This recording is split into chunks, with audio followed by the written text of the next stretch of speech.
go from the evolution of it, when you decided to open the store and why. And Right. is that good? I don't know if we're up on audio.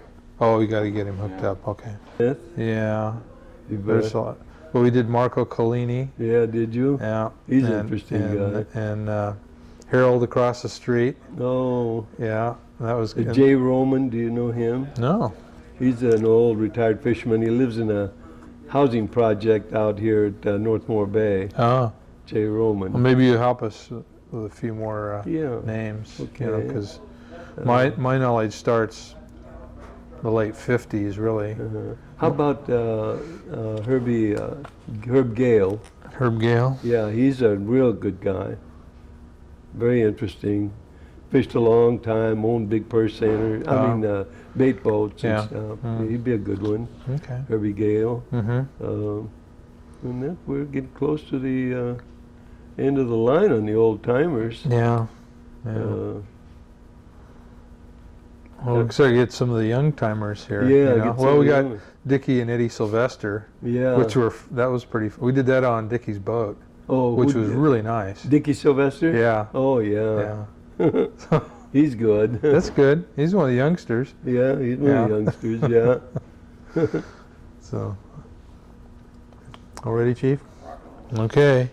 So, Joe, tell us about Marine Service and Equipment. When you opened the store and you built the store itself.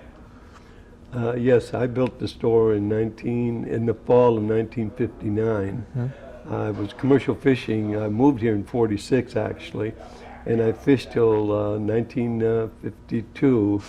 And no, I fished here till 19. Can we start over again? Let me think Yeah, here. sure.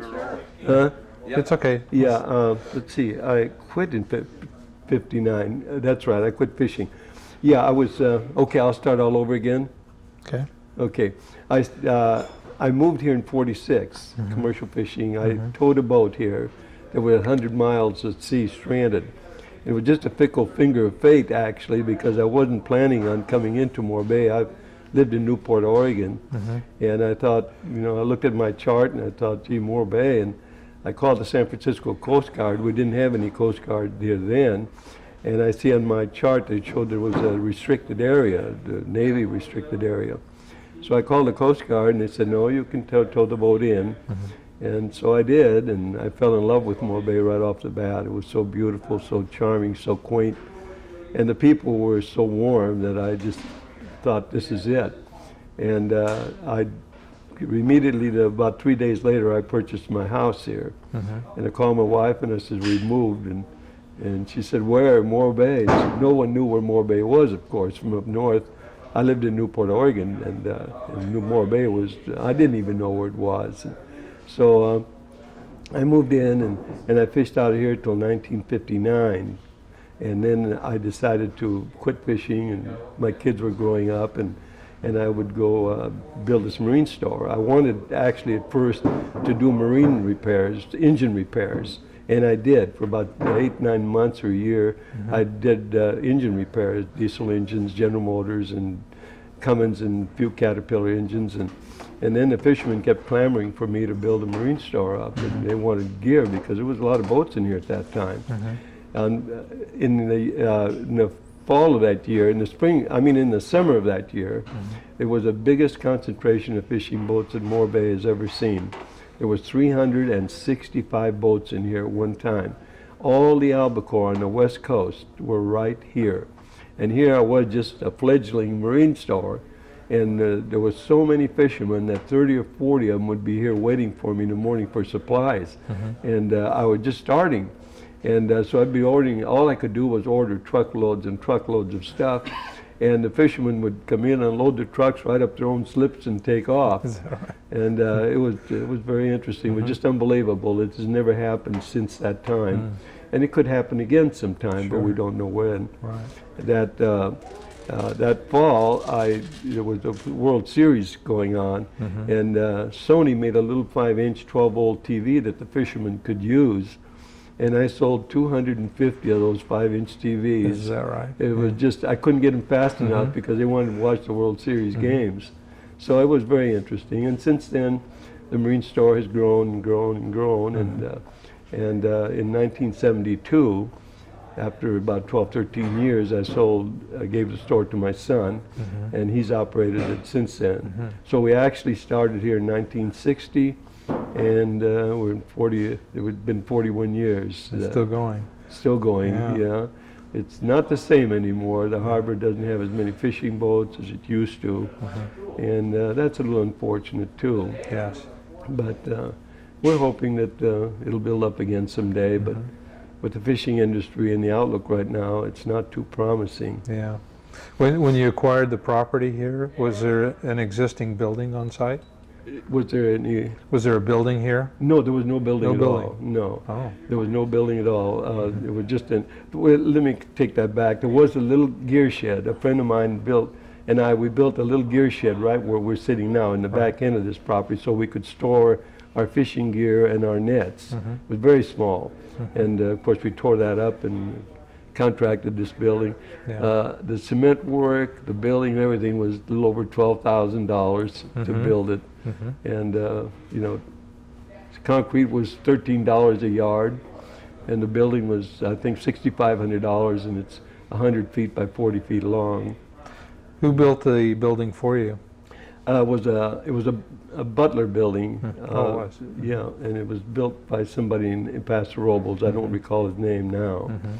And then later on, I built the other building next door where the machine shop is. Oh. And then I built the store behind.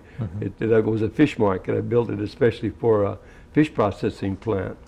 And now, of course, Davis has built boats there for several years, Right. and it's.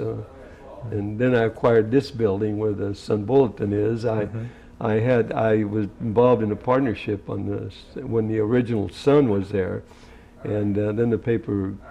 I moved the paper down here, and that was a losing proposition. And Scripps finally came along and took it off my hands, and they bought the building at the same time. Wow. So what was this section of Market Street like at the time? There was nothing here except these little houses over here. There was no motel here. There was no Sun building. There was nothing except these little houses that are right on the corner of the street there. That's all there was. So was it zoned commercial? Yes, it was. It was, Yeah. and, C1, I believe, or Okay. C2. I don't recall, but it was commercial. And you bought, what, several lots here? Well, I had this lot. These were small lots. They were 58 by 112 feet, something like that. Yeah. They were two separate lots because there's a street in front, which is Market, and the street in back, which is Scott, the alley street. And they were small lots, but they were double. And then the next two lots on the other side, there was a home there, just a home that we rented to a fisherman. Yes. Oh, for years and years. And then I decided to tear the old house down and put that building up. So Okay. When did you build the adjoining buildings? the adjoining building was probably built, I would say, let's see, 60, probably around 80, 78 to 80, somewhere in there. How about the Sun Bulletin building? The Sun Bolton building was built by a mechanic called Fred Anawati, and he built the building, and then he went broke, and he moved to Hawaii, and I took over the building, picked up the loans on it because it was in foreclosure, and I picked up the loan and took the building over then. So Oh. How about the buildings on Scott Street where Radden Boats is now? that I built about the same time as I built the other building. Oh, okay. There was a fish processor, two partners. They were both fishermen, and they wanted a place to fillet fish, and I felt that was a real necessity for the harbor to bring boats in. And so they asked me if I would put up a building for them, that they would take a lease on it for 5 years. And I thought, I talked to my son about it. I said, Jody, what do you think? His dad, I think it's real good. So we did invest and built a plan. It was very successful. And then one of the partners died, had a heart attack and died in Monterey. And the other partner stayed with it for about 2 more years, and then he decided to give it up. And I leased it to another fisherman, and he went broke. So it was, but it was worthwhile. And I would wish there was another good processing plant here. What is sorely needed in this harbor is facilities for the fishermen that they don't have now. this new buyer, Mr. Driscoll, I spoke to him the other day, Mm-hmm. and I think he's got some pretty good ideas that should be looked at, Mm-hmm. because it'd be an attraction for the harbor. Oh, 'Cause absolutely. what bothers me is that I think sometimes we're losing what we valued here so high. Mm-hmm. This town was primarily a fishing town. It was the fishermen that brought the people here, and now it's not a place for the fishermen anymore. It's an enclave for the real wealthy. Mm-hmm. You look at these homes in $1 million and $500,000 class, Mm-hmm. and no fisherman's going to ever be able to buy a home like that. It just can't be done. Right. And there's such limited space available now Mm-hmm. for commercial fisheries, and a lot of the big fish buyers now that were in business are gone. They've given up. It was older people like myself. The younger people took over, and somehow, like in Eureka, there was Alioto's Standard Fish Company, and so many of them, that were in business that are not there anymore. I mean, Right. it's getting very, very limited. Mm-hmm. And two, the fishing is becoming very scarce too. Mhm. So there's a double whammy here. Right.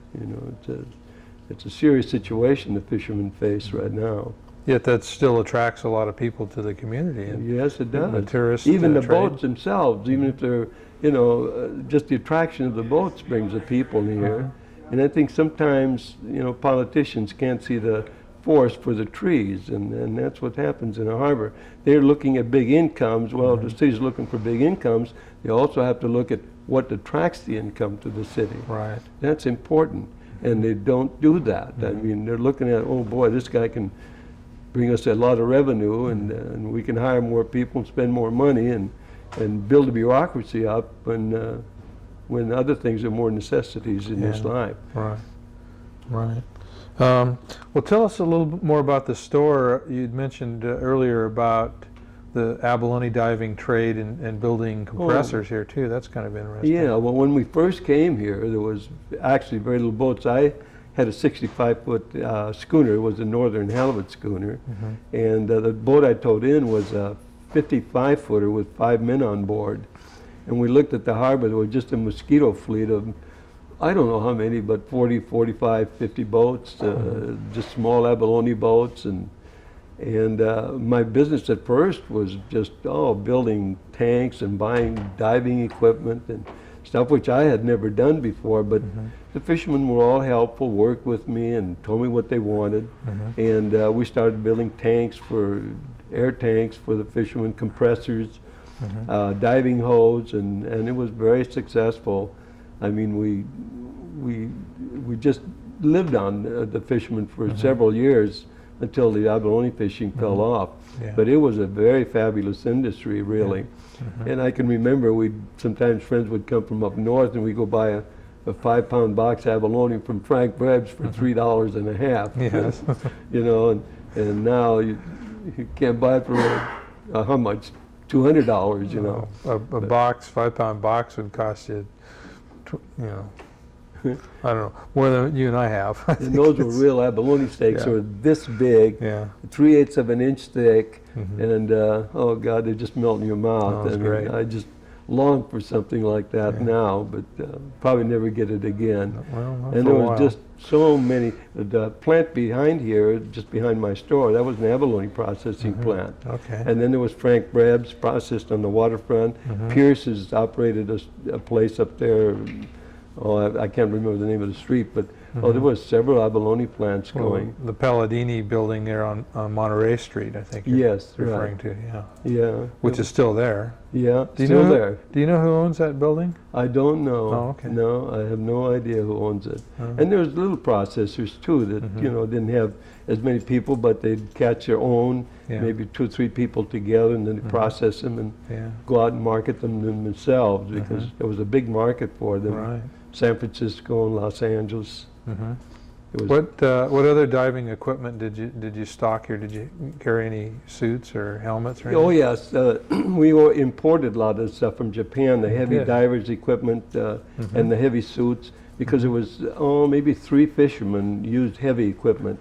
Most of the fishermen used hookah diving gear, right. but there was Lanky Tipton was one. He used the old style Navy dive gear, And I'm not sure about Frank Rebs, but Frank Rebs Frank was a did, yeah. diver too. Mhm. And there was one other, now I can't recall his name. These three fellows used heavy diving equipment. Mhm. And I had a fellow that I met, he was a pilot for Japan Airlines, and he would he would fly to Japan, and I'd put in an order for suits and helmets, and he'd bring me 5 or 6 of them, Oh, really? and bring them to me Mhm. direct from Japan, and then deliver them to me. He flew out of San Francisco. Yeah.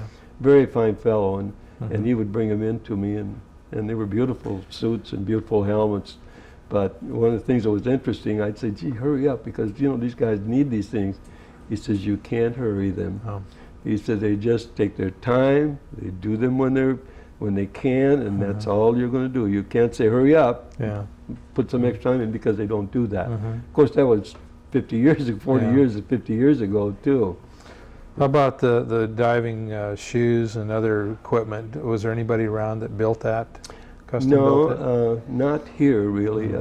They use diving belts mostly, Yes. and the heavy gear, of course, was diving shoes. Yes, Right. and I imported that along with Oh, you the did? suits. Yes, but the leads I bought them here because it was too heavy to, too costly to bring them by air freight. Right. So we got the leads and stuff here. Mhm. People made the leads up for us for the belts and for the shoes.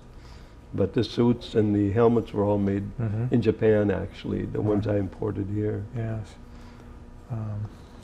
Do you recall Barney Clancy's Black Fleet? Yes, Do you? yeah, oh yeah. A colorful group. Yeah, oh yeah, and the Montgomerys and the Montgomery. Pierces. Mhm. Yeah. Yeah, Hard-working people. oh, they were, and they played hard too, some of them. I've heard some of those You stories. bet. Yeah. Tell us about your electronics shop that you had here. Well, that was an outcome of my store, Mhm. and there was no one here who did any electronic work at all for the harbor, so I met this fellow when I was commercial fishing in Oakland. He was a specialist on repairing the old style Lorans, the APN 9s, the APN 4 Lorans, and that was Loran A, of course. It's Loran C and now GPS. So, and he was in Oakland, and I went up and talked to him. I said, "Gee, we could use a repairman down there in Morro." I said, "Would you be willing to come here and work?" And he thought, and finally he moved his family down here. Very fine person, and he just had more work than he could take care of. He just couldn't take care of all the work that was here. But it was a valuable addition to my store. And then I also hired a mechanic to do repair work, which I built an addition onto the building. And the other side of the building was for diesel engine repairs and stuff. But I had a hard time finding engine people. They work a little while and then you wouldn't see them anymore. Oh. So it was very difficult. But Kaiser, who was my electronics man, was a terrific person.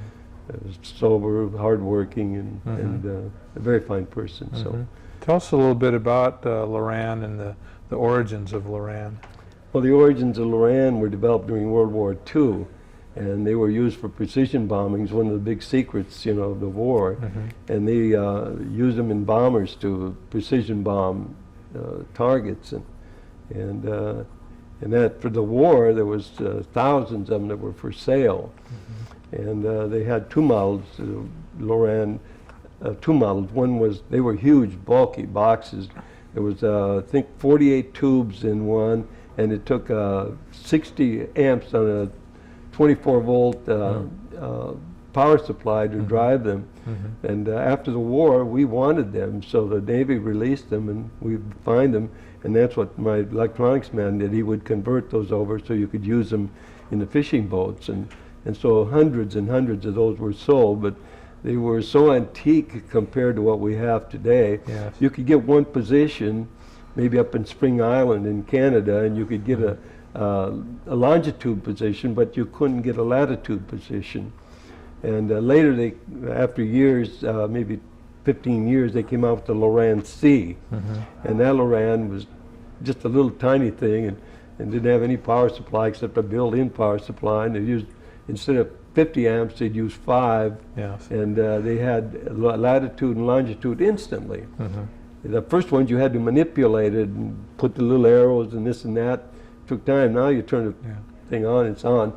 And the Loran C, which has been, I mean the new Loran, GPSs, which are new, relatively new, they're absolutely fabulous. Absolutely, yeah. They give you height, they give you speed of the boat. If you go 5, 6, 7, 8 knots, it can give you altitude, position to where you're going, how long it's going to be there, and draw a line for you. So if you get off of that line, about 8 months ago I came up with my son-in-law. He has a 65-foot fishing boat. And it was a marvel, you know, it was a revelation to me to see all this equipment after so many years away from fishing. And you know, he just set that Loran position. He said, I'm going to sleep for a while. He slept 4 hours. We were in the channel, and he set the line there, and I just watched it as we were drifting in. I'd move the pilot. It's all interfaced with your pilot. I mean, it's electronics is so fabulous now that it just defies imagination, really. Right, and fishermen really are on the cutting edge of that. Yeah, that's right. They really are. In some ways, it's been great. I mean, for a lot of things, in a lot of ways, it's what made probably fishing so, you know, put fishing where it is today, because you have such sophisticated equipment that you can go on spots where when I first started fishing, we didn't have any Loran. We didn't even have a fathometer hardly, you know. And so you just looked at the sky and looked at the positions on land when you could see them, and fish that way. But today, you know, I mean, they have plotters, and the fishermen will make 5 or 6 or 7 drags, trawls, and each one of them is a different color. Well, then he'll look and see which trawl was the best.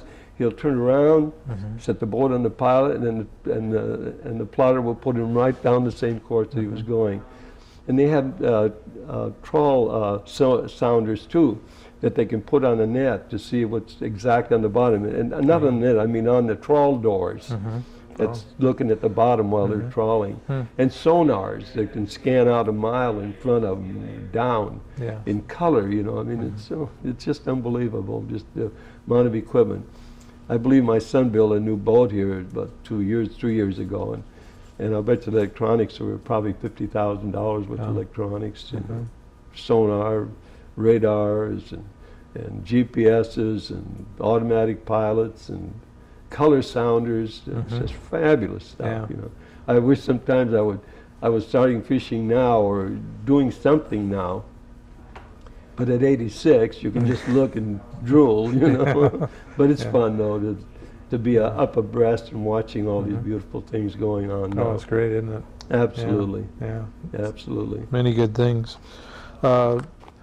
Amongst some of the things that you've done, Joe, is photography. Can you tell us about your involvement in photography? Well, yeah, photography was my interest throughout life. When I was young, I had a produce business in Portland. I started at 14. At 17, I had my own business, and I became very interested in photography, very interested. And I remember, I think I was 18 years old then. 1933, I bought the first 35 millimeter camera that came out by Zeiss. It was called the Contax 3 with an exposure meter on it. Then you could interchange lenses from 28 up to 200 millimeter lenses. And I remember going in Hawk for one. It was $385, and that was a lot of money in the Depression. I mean, that was big bucks. That's like probably spending $3,000 or $4,000 now. And I went to Eastman Kodak, and I told the fellow that I wanted the camera, the what do you call the bookkeeper there, and he said, okay. He said, you can have it. It had a 1.5 lens on it.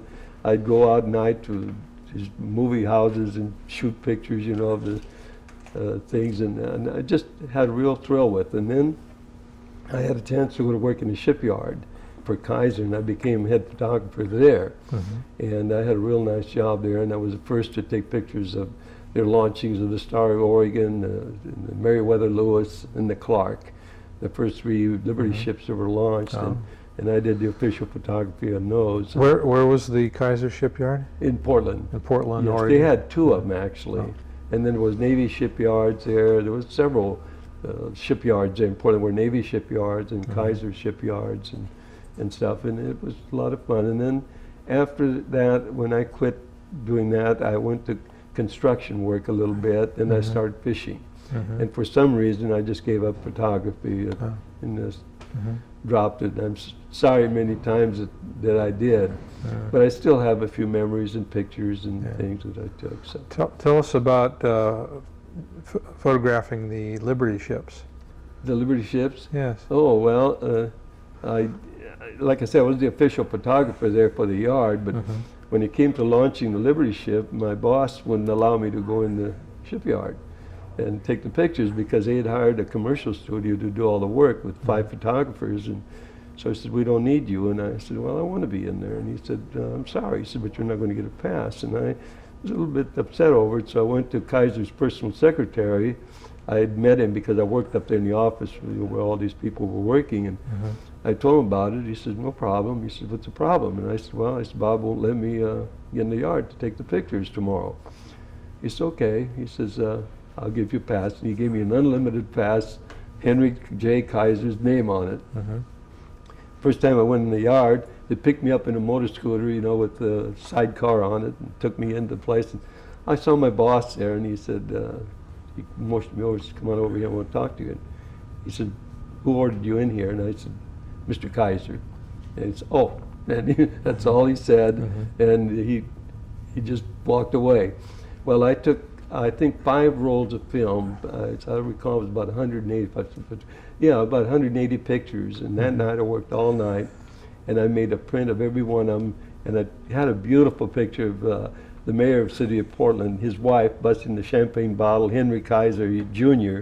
He was there laughing. There's several of the dignitaries, Admiral Land, Admiral Vickery, all the big shots were there because this was the first launching, one of the biggest thing ever in Portland. And I made 11 by 14 of those. I made maybe 10 11 by 14s and all 8 by 10 pictures out of the others. And the next day I took him into Del Martini's office, who was the guy that gave me the pass. And he looked at me and said, oh my God. He says, did you get all these pictures? I said, yeah. He said, well, you're going to leave me, aren't you? And I said, well, I said, I don't know. He says, do you want them? Are they worthwhile? I said, you know, they had 5 photographers here, and I'm just a little guy with a 35 millimeter camera. They had all 4 by 5 speed graphics. And he said, we want these pictures. And I said, okay. So he said, you give us a bill for them, which I did. I was reasonable. And about a week later, he called me off. He said, I want to talk to you, Joe. And I said, okay. What is it? He says, here's what these 5 photographers did there. And he said, we don't want any of them. And so they won my negatives, and they made scores of them, you know, for the admirals and things. And it was just a terrific thing for me. I was so proud of it. And Absolutely. yeah, I was really taken in by it. And then he called me in, and Mr. Henry Kaiser Jr. came in one day, and Del Martini called me in. That was his private secretary, and said, I want you to meet Mr. Henry J. Kaiser Jr. And he said, and he introduced me. He said, this is about, took all the pictures. And he said, oh, wonderful. He patted me on the back and said, great, you know. And then I stayed there about 6, 8 more months, and I decided I want to go do something else. And that's when I went to commercial fishing, and I never regretted it. So it's been the best part of my life, really. I love the ocean, I love the sea, and I love the people I met and the camaraderie that exists between us.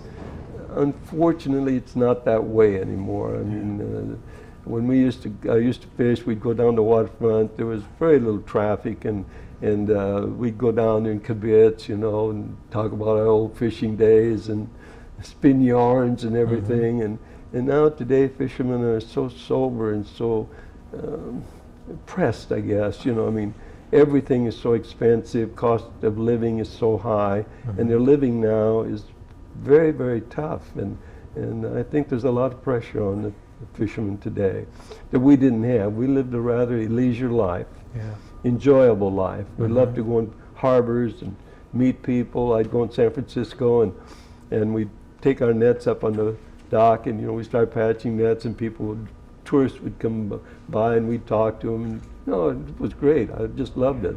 I loved all the harbors I was in, and I fished in Ketchikan as far south as San Diego, and I've been in every harbor on the West Coast. And there's new harbors since I quit, like Brookings, that wasn't there when I was fishing, and stuff. But it was fun. San Pedro, Terminal Island, San Diego, Santa Barbara, and points north. And I've been in all of them. So it was a life, but I enjoyed very much. Did you have a favorite fishery that you liked above all? Well, I think I liked albacore fishing the best, trolling for albacore the Yeah. best. It was hard work because you fished offshore a lot and you had to take a lot of brutal weather. But in all, there was it wasn't the expense involved like shark fishing. You know, you had nets and always a hazard of losing them, and the risks that you had to take all the time. Where albacore fishing was more of a better life. I mean, it was a more rugged life in many ways. Because, you know, you're out there and it's blowing 40 miles an hour and you got a 65-foot boat, 15, 20-foot seas, it's not a picnic, I can tell you that.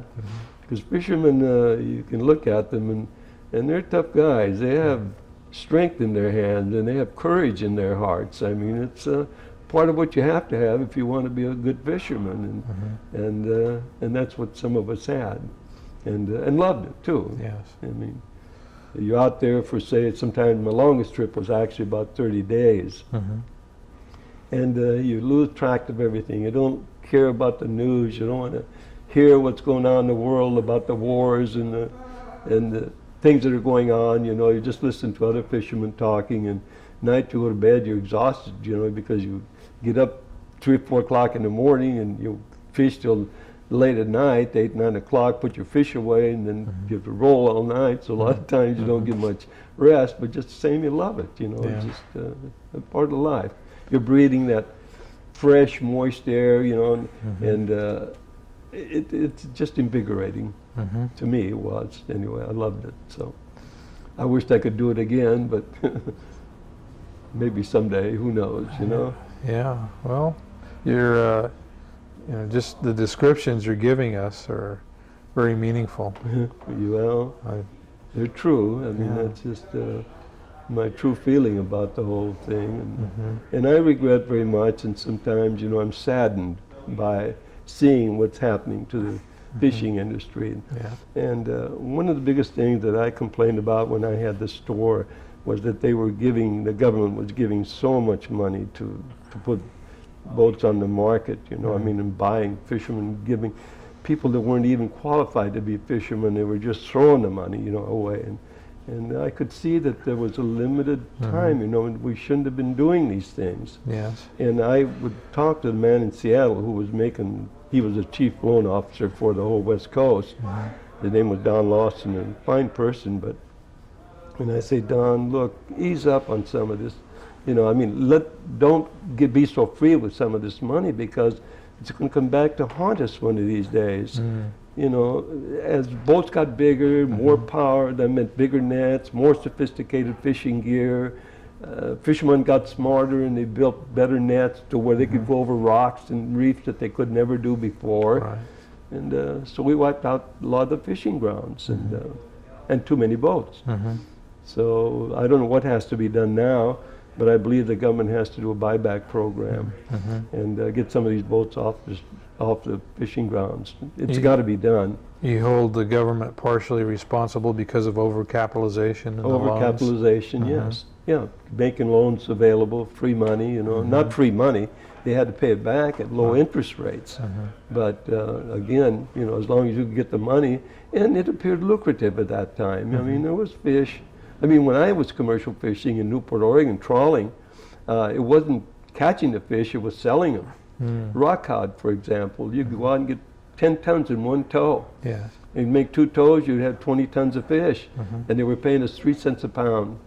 And then they said, well, sorry, we can't pay 3 cents a pound because Red Rock was selling in Los Angeles from Oregon and Washington for 16 cents a pound. And so they said, we'll have to pay you 2 cents a pound.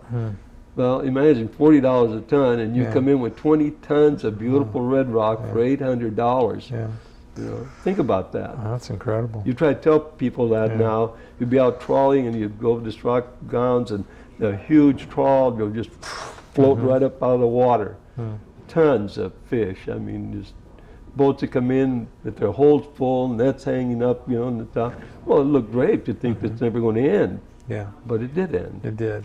It did end. So you think overcapitalization led to overfishing, and now we're suffering the results? Yeah, and I think it's it's suffering now, and it's not going to be any better until they get a bunch of boats off of the off the ground. That's the primary fix, is to reduce the amount of vessels?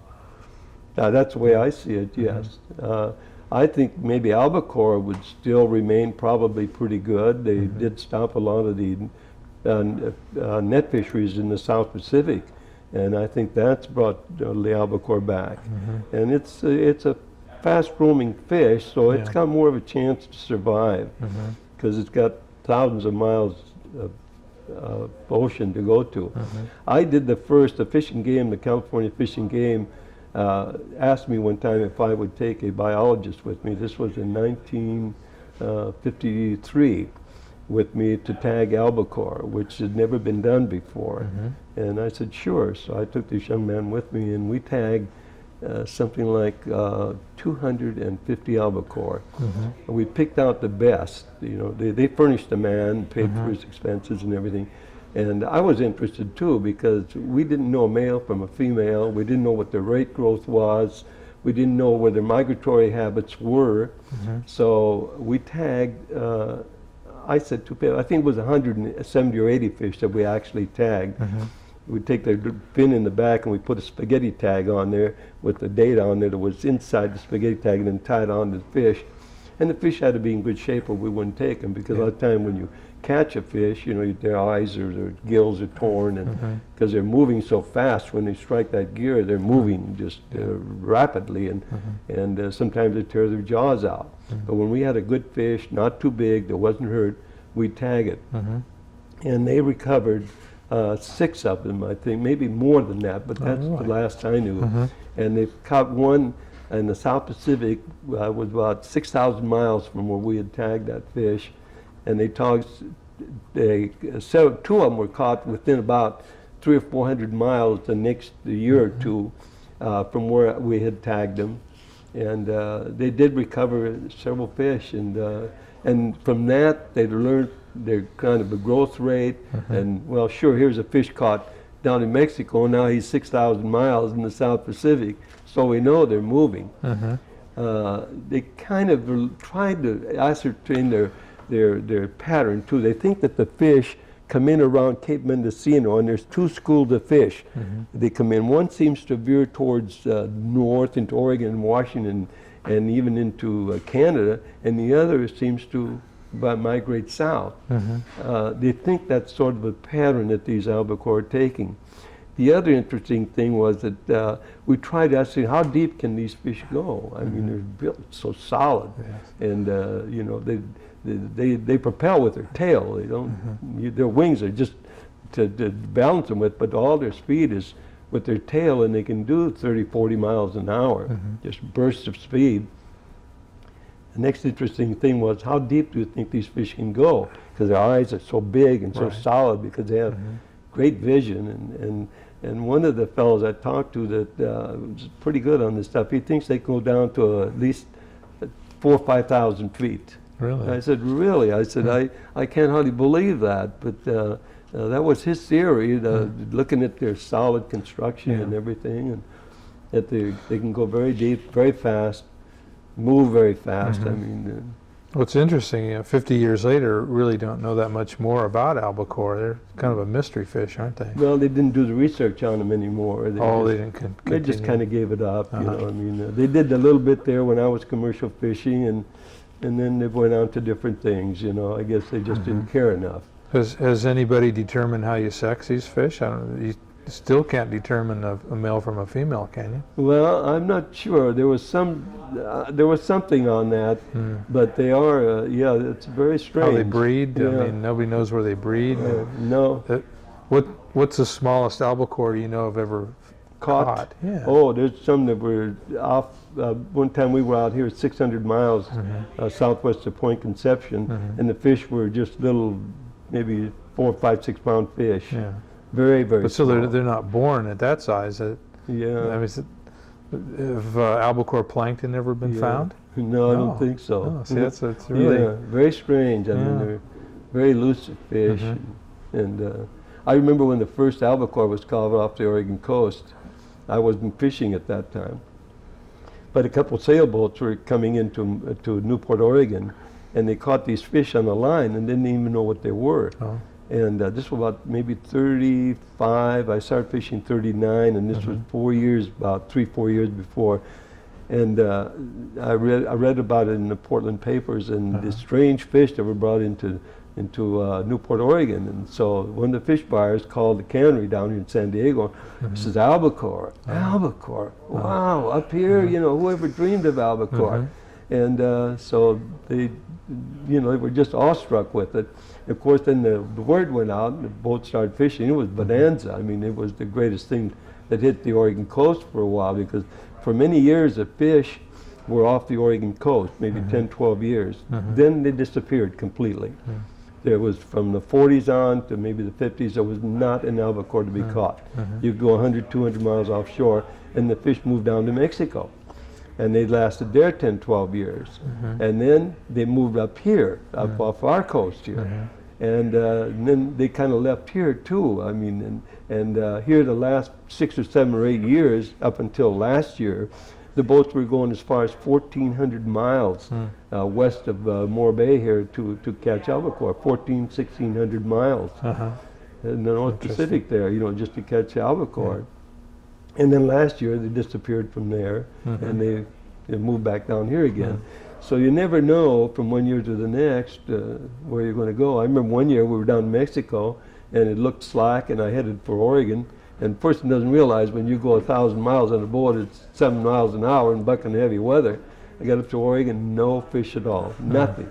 So I came back here, and we hit the fish right off of Davidson Seamount here. It was good fishing, you know. So it's an interesting business, and fishermen themselves, of course, now they have satellites where they can look at the temperature of the water. Like my son-in-law has a satellite on his boat. They pay $250 a month for the use of the satellite, and like he's sword fishing, and they look for pockets of water at 62 degrees, and that satellite will tell them exactly where that water is, and the surrounding water around it too. So if you find a pocket of water here at 62, and it's different temperature out here, they're going to find the swordfish here. So they target the swordfish. You know, guys look at that, and you go out there. I said to my son-in-law, how about that? Oh, he said, there'll be a dozen boats out there because they're looking for the same thing I am, you know. So it's a very interesting business now, and the more sophisticated it becomes, you know, the tougher it is on the fish too. But albacore, though, is going to be a little more elusive. He's not an easy fish to target. Seining, they tried seining for albacore, but albacore moves so fast that they gave it up. Like yellowfin, for example, you know, it's all seine. You make fortune just seining just huge schools of yellowfin because they bunch up and they stay in the pack, and albacore doesn't. Albacore moves. How about the big bluefins? Did you ever fish tuna? those? Yeah, that's on the East Coast. Yeah, well, I was looking at the thing on TV the other day, and that's falling off quite rapidly too now. The big fish are gone, and they got smaller fish. Well, I remember about a decade ago there was some very large fish caught, I think off of Santa Rosa Island. I saw some down at Orville's that were big as that table. Well, bluefin is his favorite fish for sushi. It's a dark fish, and Japanese just love it, you know, I mean, and it's excellent. My son-in-law had one day in the net here. It was about 100-pound bluefin, and he gave me some of it, and I liked it too. It is good, yeah. Sushi, so. So. You know, I hear like maybe a little lull down below there. Let's see if Peter Maybe and Jody can Jody come are, up, huh? let's see if they're available. Yeah, that's interesting. It's the airplanes now with the swordfish. Yeah, satellites, sure. Yeah, my son-in-law one day was there, and he was had him and doesn't have any lobbyists to help him. He needs people in Washington. He needs to assert himself politically. And a fisherman is an independent guy. He doesn't want to be bothered. He doesn't want controls. He doesn't want anybody dictating to him. He wants to be alone in that ocean and left alone. Well, he can't do that anymore. You know, I do surveys on fishing boats, and one of the prime things that the U.S. government and the Coast Guard is doing now is safety regulations. Yes. And that means if you're on a boat, you have 4 or 5 men, 2 men, 3 men, you have to have survival suits. You have to have a CPR and a first aid man on board that boat with training. And they have to have, along with that, they have to have, lessons. They have to be given instructions. Oh yeah, they have to be given instructions on how to use this stuff. I go on board these boats, and that's Coast Guard federal regulation. And I say to these guys, are you doing this? Well, no, we're fishermen. Hell, we're just fishermen. We don't want to be bothered with all this bullshit. You have to do it. They have to learn to cooperate. You got to do it. See here, was about 2 months ago, that Arctic Rose, that big boat that sank in Alaska, 15 men lost their lives. Of course, I doubt that anything could have saved their lives. I think it was one of those things that happened so suddenly that the boat, that nobody had a chance to survive. They found one body with a survival suit, half open in it, and that was all they found. The rest of them were gone. So we were very careless actually when I was fishing. We didn't have any of these regulations. And now they're enforcing them more and more and more all the time. How do you feel about open access versus things like transferable quotas where people start to own their access to the fish? My personal view, I guess, as an old timer, is that I'm against IFQs, individual fish quotas. I never believed in that. I mean, what it does, it's eventually going to do, in my view, is that it's going to concentrate. You've got a fish quota, fine. He's got a fish quota, fine. Here comes along Joe with a nice big boat and a big canopy. Okay, how much you guys want? Yeah. First thing you know, he'll have all those quotas, And is that right or is it wrong? They say, well, it's for the industry, but I'm not sure about that. I've thought about it in many ways, and I'm not really in agreement with it. But naturally, the people who are going to get the quotas want them. Well, quotas seem to be coming in a variety of different fisheries. Oh, sure. If those quotas were transferable, would that help? Well, they are transferable quotas. You can sell your quota if you have it. Yes, they're transferable. The fishing permits are transferable, Well, some aren't. Right. Now, like Mike Radden, for example. Yeah. In Australia, in New Zealand, abalone are on a quota, individual fish quotas. He had to buy from a guy a permit for 2 tons or 3 tons of store. He said we had to hawk our leg and arm, but he said we made a little money doing it. Yeah. So it belongs to somebody. To me, that fisheries is nobody's private business. It belongs to all the people, that they wanted. And that's my view on it. But. What other changes would help? Do you have any other The ideas? fishing industry? Yeah. Well, I'll tell you, Steve, it's so difficult to predict what to do. The thing I see is that there has to be a definite buyback program from the government to help these fishermen out.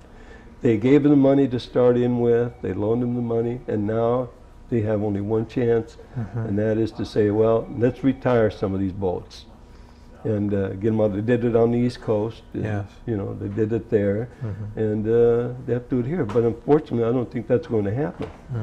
We have, like Bush, I think he's going to be tight-fisted with money, and I don't think he's going to be helping the fishermen because they don't count. Politically, they don't mean nothing. Yeah. If you don't have political clout, you're dead. I mean, that's the way the ball bounces in this country. A few fishermen, so what? They're only on the West Coast here, a few of them, but it doesn't count. They had a big lobby and paid a little money out of their earnings to in Washington. Maybe they get somewhere, but you're not going to get a fisherman to do that. I think National Fisheries Institute's the only one left. 20 years ago, there was 5 lobbying firms. I think there's one left now. One left. Yeah. And you'll be gone pretty soon. Well, I'm pretty much gone. Yeah. Yeah. Yeah. Really. So, anyway, that's about the story on the fishing. And But people still desire to have seafood, and the medical community recommends it. oh yeah. So it's actually one of the best things you can eat. I mean, if you like salmon and mackerel and sardines are the three best foods that you can eat for omega-3. Oh, yeah. Oh, and that's for your heart. Right. Everything. Well, look at you. A Well, living example. Yeah, well, really. At 86, you're lucky to be here, so I'm pretty grateful for that. Stuff. So, yeah, I like fish. I love fish, and eat very little meat. In fact, at my Italian people never ate beef at all, and I never tasted beef till I was 17 years old. Oh. Never tasted beef, and I remember a friend of mine took me to a restaurant, and he ordered a steak, and I didn't eat it. I ate a little bit of it, and it was so foreign to me that I didn't. In fact, we never ate meat except on Easter and Christmas. Piece of pork or something, but meat was just out of the question. We didn't have it. We didn't have any food hardly. If you could order any seafood meal you wanted right now, what would it be? Oh God. What was your favorite? Yeah, let's see, any seafood. I love salmon. I love swordfish. And I just tried a new fish here the other day that I never knew about, tilapia. Tilapia or something like that. Beautiful. It was just so mild and so good, and I like that too.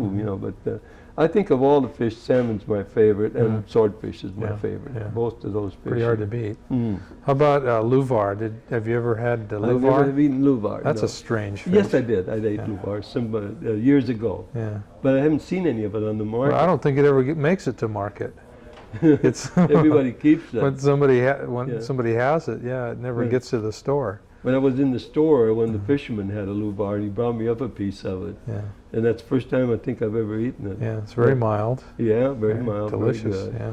Well, I think all fishers. I like petrale. I like Rexall. I mean, they're probably as much my favorite as anything. I like petrale too. I love a Rexall. Just cut the head off and just eat both sides of it up, and I love Rexall. Making me hungry. No, I'm getting hungry too. I haven't eaten a Rexall for about 5 years. Oh. Just don't get it anymore. God, petrale is another lovely fish. Isn't it? God, petrale, Yeah. wonderful. Very Now delicate. you hardly ever see it anymore. I remember one time Jody's boat went out down here off our Gulf somewhere, and he had, oh God, a load of petrale. Wonderful stuff, But today it just isn't there. Just it's gone. Yeah. Do you can fish or freeze it, or you just like to have it fresh? I like canned fish too. Yeah, I like canned albacore, and I can my own most of the time. And salmon I love. Yeah. I like any. I don't care how it is. I just like it. I think the public would be interested in things like that. That a lot of fishermen I know are very good canners and homemakers, kind of. They're really into taking care of the fish and having it. Canned fish is great. Oh yeah. I've had some of the best fish I've ever had. Yeah. Hey Jody, you got a minute? How about Pete? Is Peter holding this? Did he get the nod Oh. from you? No, he's waiting on somebody. Oh, okay. I'd love to just we can get all three of you here just for a minute, Maybe if each of you would introduce yourself and when and where you were born. Okay, this is my son Jody, and he was born in Morro Bay, and my grandson Peter is born in Morro Bay, and so they're purebred Morro Bayans. I didn't know that. Where were you born, Jody? Yeah, actually, I was born in Mountain View Hospital in San Luis because they didn't have a hospital in Morro Bay. So that's where I was technically born. In what year? August 28th, 1947. I was born in Sierra Vista Hospital, January 7th, 1978. Yeah, you remember Mountain View Hospital? Do you know where that is? Mountain View Hospital? Yeah. No. Yeah, and then there's the French hospital. Remember the old French hospital? Yeah. You remember the old French hospital? What was it? Downtown? Yeah. On Marsh Street? Yeah, it was across the street from that. Oh, it was. Yeah, on north. Yeah, little hospital, wonderful. I remember picking Jody up And the nurse was so sweet, you know, and there's a little guy, you know. That's what was my only regret about fishing, you know. You're gone, you come back 5-6 months later, and geez, Jody was so much bigger, you know. It's, oh my God, you look what's happened here, you know. Jody, when did you start running marine service and equipment? What was it, about 1972, Dan? 72, yeah. Yeah. In February of I started 1972. working long before that, but yeah, it was 1972. Was after you graduated from Cal Poly, correct? I actually quit my senior year. Dad wasn't feeling too good, had some dental problems and stuff, and so I just decided to hang it up at that point. And I got my AA from Cuesta, Yeah. and then my last year, I just says, well, I can work and do this. So, Yeah. no regrets. For Really. almost 30 years there. Doesn't seem real, does it? Yeah. How about you, Peter? I'll be graduating in June, Mhm. studying business. And then I've been working here since, well, pretty seriously like the last 4 or 5 years. And then I'm going to school and, you know, full time, and then coming here when I'm not there. So it's been nice to have a flexible work schedule. So has this been good training for you? Yeah, it's been really good. It's good to take the, you know, because we actually help run the business, and taking that to some of the classes in school. It's been a lot more experience than anybody else has. You know, it's given me an advantage, I think. So. You know, especially with 3 generations too. That's a lot of depth. Yeah. Knowledge. Really. It's really Is that different from some of the other students in your classes? That you actually have some practical experience? Yeah, some of them work, not all of them, but I mean, some of them do have jobs. They work part-time at a restaurant or something like that, but it's not the same. Yeah. Do you do any ordering of equipment here? Yeah, I do a little bit. The stuff I can understand, which is not, you know, a great deal, but I can do the kayaks, and I can do some of the, you know, clothes and rope and stuff like that. But He's Try even to. making hydraulic lines. yeah. I saw him making hydraulic lines down there. How Yeah. about the changes here for you, Jody? Since 72, Yeah. a lot of different Well, changes. You've seen them too, Steve. I think it's been huge changes, Mhm. just unbelievable Yeah. when you go back, or you'll find some old paperwork from the 70s or early 80s, and just the regulations, the cutbacks, the fleet size. It's just it's been drastic, but it's just been they spread it out over such a period of time that it just really takes you some time to roll back and look at it to see really what's happened to the town and the fleet, and pretty sad. It seems to evolve here too. Like every 10 years, every few years, you have monumental changes. What kind of gear changes have you seen in 30 years?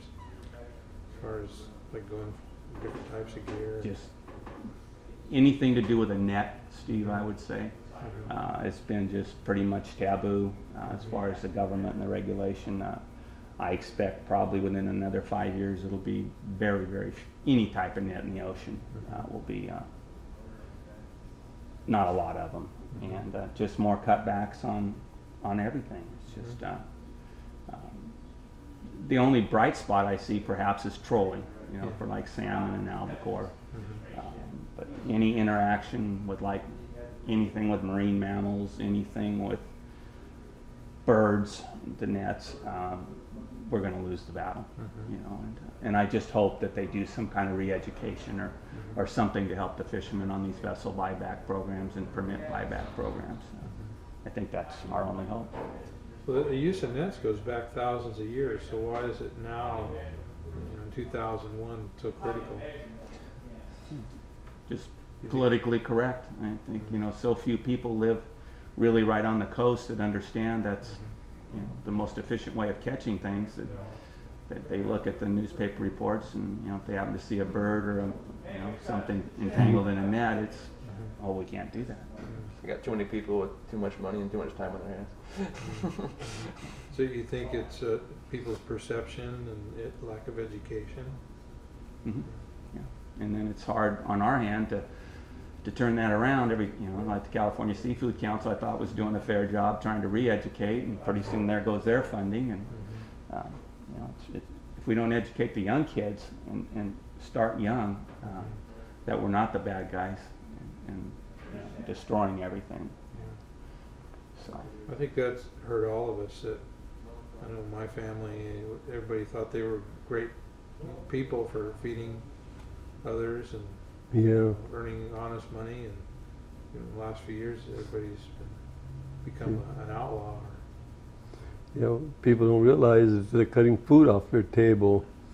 You know, you see, like Jody said, you see a picture of a bird or something. Well, you know,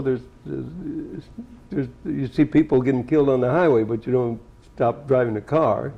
And it's the same thing, you know. A lot of people, too, I don't know, they just don't seem to consider other people's conditions either. They just look at strictly their own, you know, feelings and their own emotions without going into it and looking at the objective. Sure, there's going to be a few birds, there's going to be a seal now and then. It's inevitable. There's going to be a few people killed on the highway. But do you close the highways all down? No, you don't. But you know, people don't get both sides of the story. They get one side, and that's all. Well, how's that affecting marine service and equipment? I see you're selling kayaks now. You know, You do what you do to keep the doors open, Steve. I mean, checking out other markets. no, we have to. I mean, recreation, people have a little more time on their hands. Sport fishing is becoming, you know, who would have thought that a person could afford $100,000 for a trailer boat?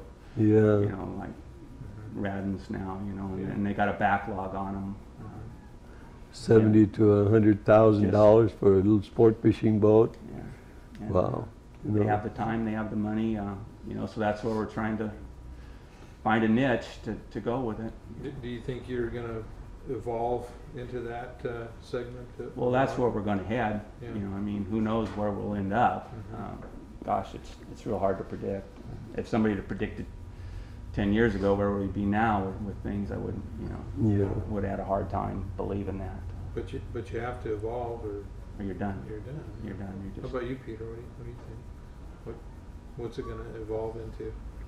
No, I really don't know. It just too much depends on, you know, the public and the government and you know, things that are out of our control pretty much. So we just kind of have to work with what we got and try to make the best of it. Yeah. So it's just. In your business career, you planning to stay on board here?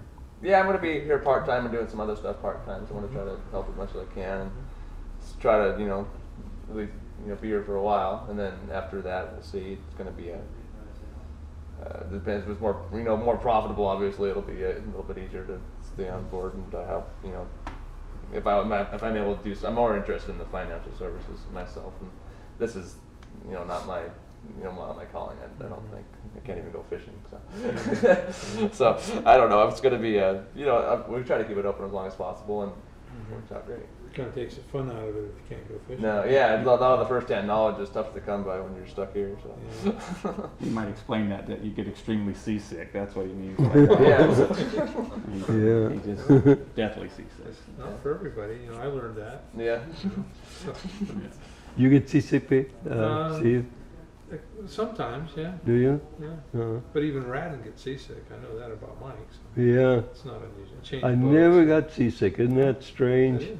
I've taken people with me in the boat, and just terrible. I remember in Portland, Newport, when I was fishing. This fellow was a health guru, and he said, "Well, he said, I'll tell you. He said people just don't have the right food to eat. They just are poisoning their bodies." He says, "I'll show you." So he went out and he drank a quart of lemon juice before we went out, and I took him out. I wasn't 5 minutes out of the bar, and I could see he was turning pale.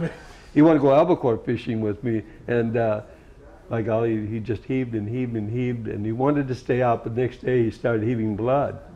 And I just had to turn around and bring him back in again. So he quit talking about his lemon juice and stuff, you know. Yeah, there's a lot of remedies, but none of them seem to work for Steve. Yeah.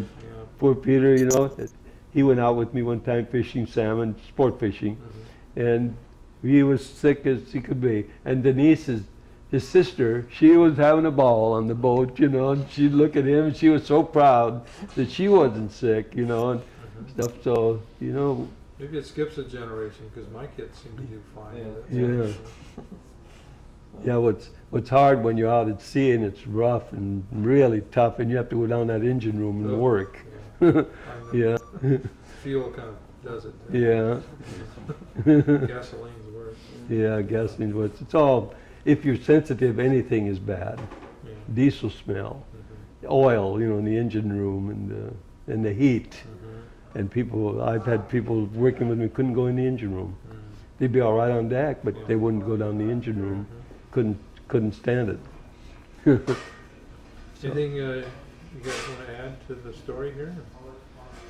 No, not really. You probably interviewed Dad pretty well. He's seen the biggest changes. I mean, I can, remember the good times. I think, a lot of us can. Steve, that grew up here when we were young, and, the abalone processing right behind us, and, the rock and roll times that nobody thought would end.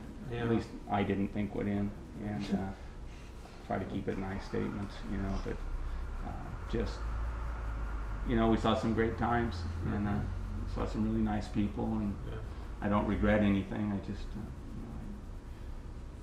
I don't see much of a future for the industry. It's just, some of the guys will survive that don't have the boat payments and the, this and that. But it's going to be tough. That's the only guys, people are going to survive. Those that have their boats paid for, and maybe they can live up their boat, eat it up. But if you have, big payments to make and interest to pay and big insurance bills to pay, it's not there anymore. It's not.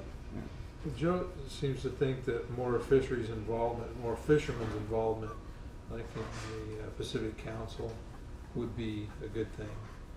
Do you think the scientists listen to fishermen, Joe? Personally? Yeah. No. Very little. Yeah, very little. I think they have their agenda, and with so many of those guys, I believe, came out of like University of Washington. Yeah, they did. And they've got these professors that have this mindset on this is what it is, and you're going to pass the class, you're going to believe what Professor Jones has to say or whatever. And there we go. And then you get these kids making up, they start setting the rules and being the staff people you're dealing with, and it's tough. So. I see that happening too. How about you, Peter? You experience this in school? I'm kind of lucky because I'm taking business courses, so that things aren't so. People are very opinionated. Yeah, I've had a couple professors like that, but I think at other colleges it's worse. Not in business isn't so bad because it's kind of hard to deal with the quantitative things differently. Can we ask a little bit more about the city of Morro Bay and the economy here, and how the fishing industry helped to build the community here? What are the changes that you've seen as the fishing has changed in the business community, the supporting industries? The supporting industry, as far as what I've seen, has been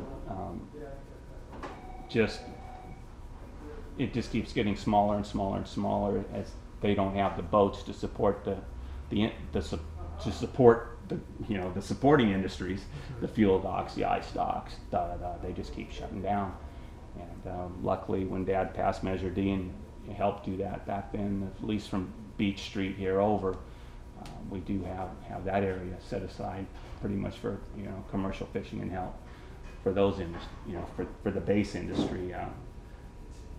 If it wasn't for that, we'd be all trinket shops, and when you're talking several 100% markup on trinkets from overseas, and you can sell a kite to a tourist that you pay $2 for and sell it for $15, and we're lucky to make 10 or 15% when we're all done.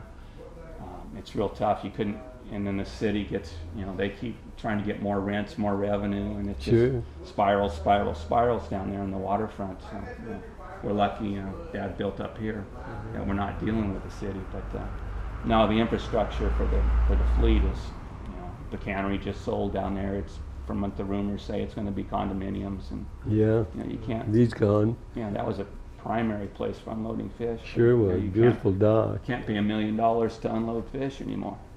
Yeah, I was talking to Mr. Driscoll, and he said he was interested in that property. But the restrictions that they couldn't do this, they couldn't do that, they couldn't take the big trucks in and out of there. And that's what, a 200-300 foot dock there, a beautiful dock that Orville built. And the fillet plant, everything was there. Well, what did it do? It's gone. The shipyard, that's gone. So there's hardly any more, just lucky there's this marine store here, that's all. And there's nothing else. So when they talk about a fishing village, they better think about it, not talk. I mean, I sponsored Measure D. It's been 75 or 80, 1980, something like that. And they were trying to build out on Coleman Drive, put that all into shops and trinket shops and stuff. And I drew up that Measure D, and we had a tough time. Boy, I'll tell you, they fought it tooth and nail. And that's to preserve this area from Beach Street to Target Rock, that's by the rock, for commercial and recreational fisheries. No more restaurants, no more trinket shops, no nothing. If nothing else, now they're saying, well, geez, there's no revenue, and but we got a view there at least, if nothing else, that we'd never have, And when I was on the council and they settled the tideland suit, I thought, gee, let's get somebody that knows something about waterfronts to design a waterfront that's tourist-oriented towards the fisheries, the boats.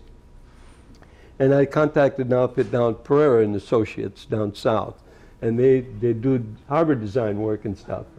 The city council wasn't even interested. Asphalt, concrete, and cars. That's all they know, Thank you, Joe. Oh, thanks. Well, anyway. It's Go good. ahead, Jeff. No, I just Yeah. Well, that's part of your unique character, Joe, that you are able to look down the road and you have a vision for the future, and you've been able to carry out those visions. Yeah. So that's up for us all to learn. Yeah. Well, I think that's what too many people fail to do, is look ahead, think about the future, like young people, Think about, getting your home paid for, and not going in debt head over heels and ruining your health, worrying about bills and jobs and stuff. Because nothing is secure anymore. The whole thing is changing so rapidly. I was reading the paper the other day that any guy graduating right now from college and gets a job, he can figure on 7 to 9 different jobs before it's all over. So, it used to be you'd go to work for a company 20, 25 years, then you'd retire with a pension and stuff. Forget it, And I chose to work for myself from day one. I was 17 years old when I had my own business.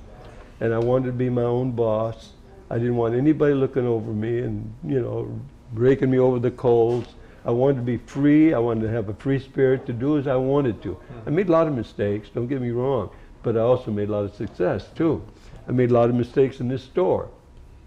I trusted hundreds of fishermen, credits and everything. I lost a lot of money, but I made a little bit too. So in all, I feel I'm the guy that's better off, I'm happy now. My life's been wonderful for me, my wonderful family, and my grandchildren and everything else. I can't ask for anything more.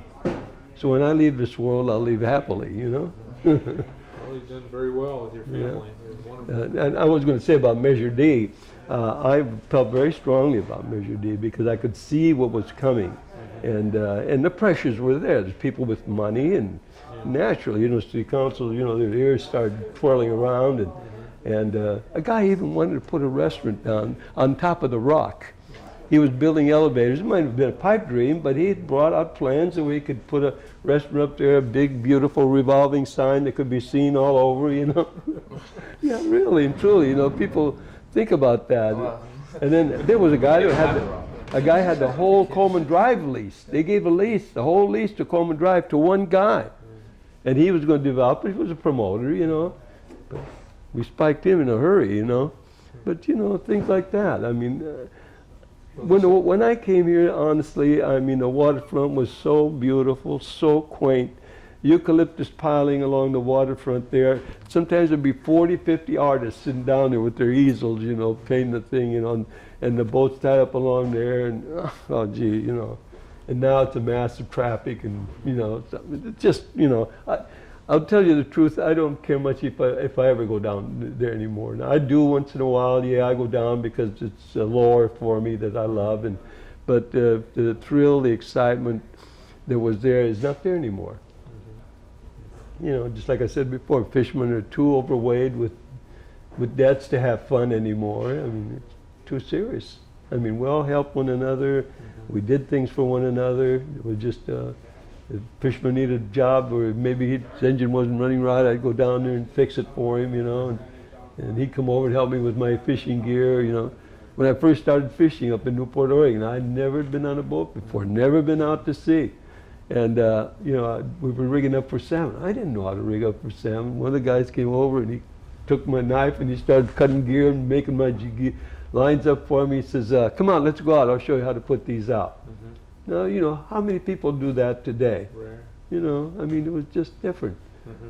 Just different world, you know. And, You know what does it for me, Joe, is when I'm working and I hear men whistling yeah, while they're working, yeah, because they're happy people, yeah, and that's something that I recall from when I was a youngster yeah, in Abalone Fleet. You know, the guys working and diving and, you know, whistling. Yeah. You know, it was a happy sure. experience.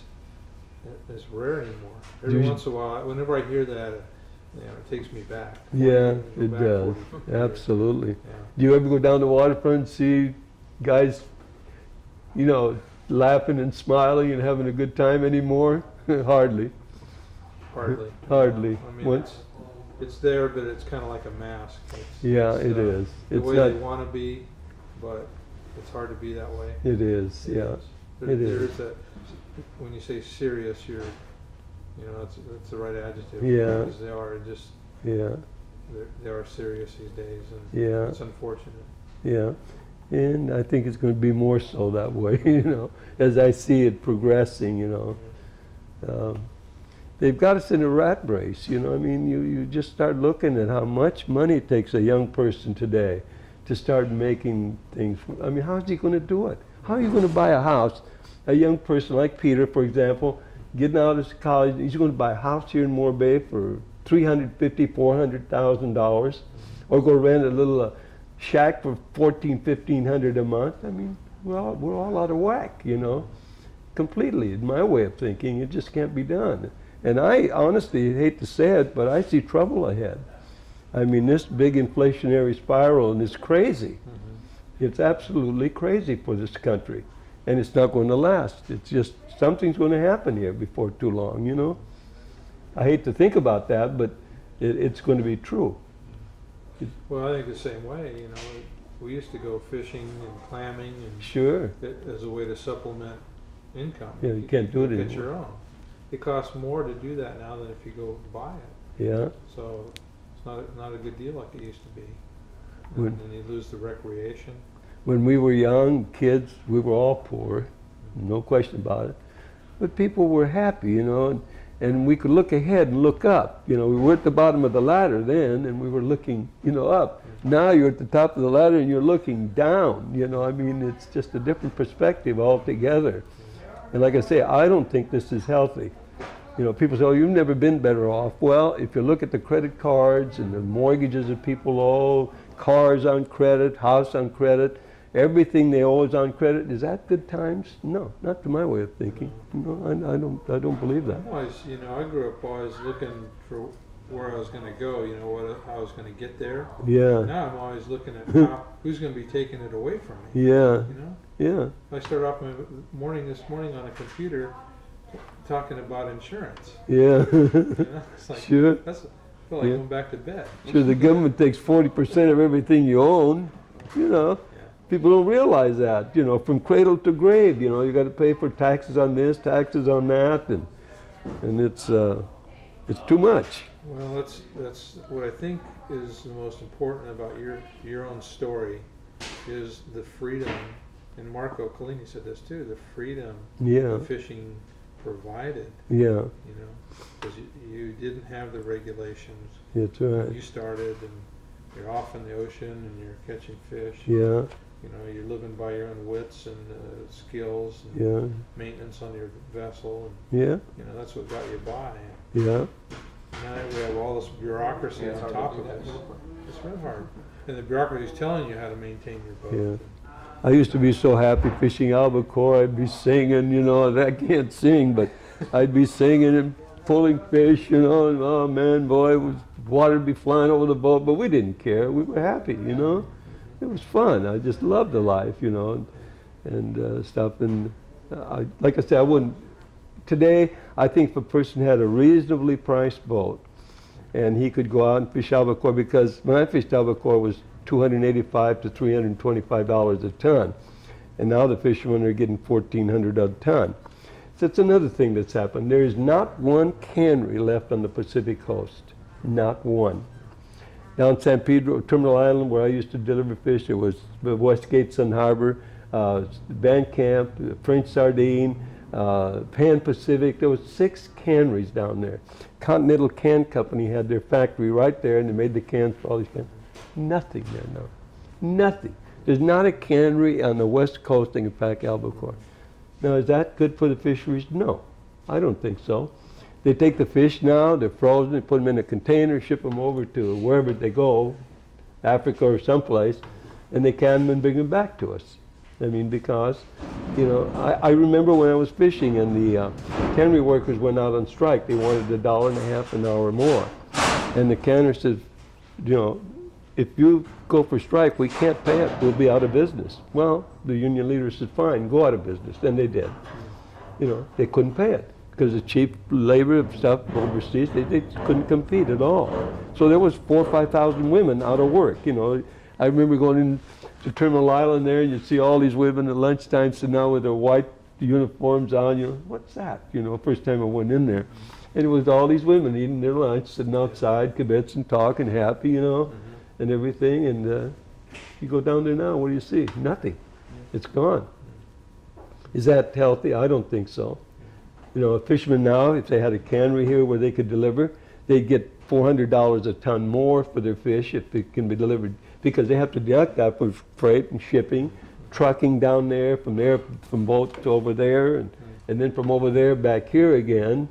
And but it's labor again. It's cheap labor, and then they just can't afford to operate here anymore now. But there's one thing in school that they talk about quite a bit is how this whole international opening of borders and stuff has changed things, and how it's actually supposed to be better for our country. That we're switching to a service-based economy rather than this industrial-based, you know, producing economy. And I don't know.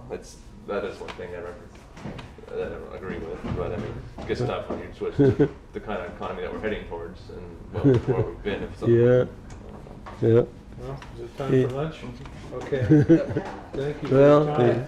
Thank you. Well, we did. Thanks for your. I'm sure.